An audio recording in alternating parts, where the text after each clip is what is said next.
बोलिए छठी मैया की जय। कहवा से आवेली छठी मैया, कवन रंग चुनर पहिने, कवन रंग चुनर पहिने। कहवा से आवेली छठी मैया, कवन रंग चुनर पहिने, कवन रंग चुनर पहिने। कहवा से आवेला आदित्य देव, कवन घोड़ाया सवार होके, रथया सवार होके।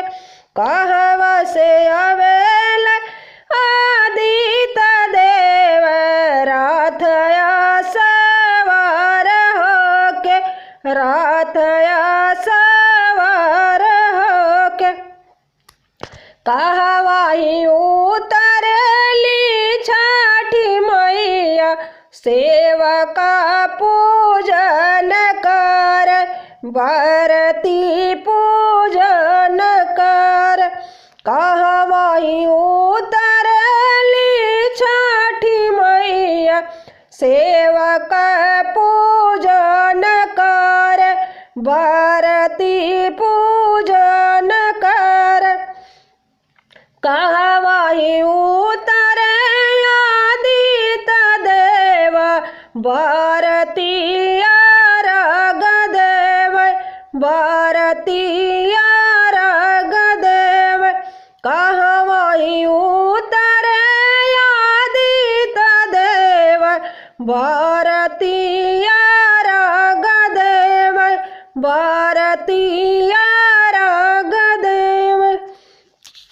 छठी घाटे उतरे छठी मैया, लाल रंग चुनर पहिने, लाल रंग चुनर पहिने।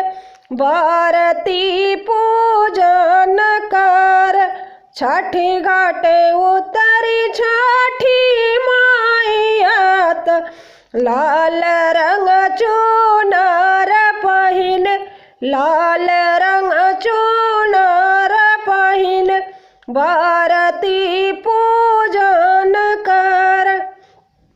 नदिया किनारे आदित्य देव, बरती अर्घ देव, बरती अर्घ देव। नदिया के तीरा आदित्य देव, बरती अर्घ देव, बरती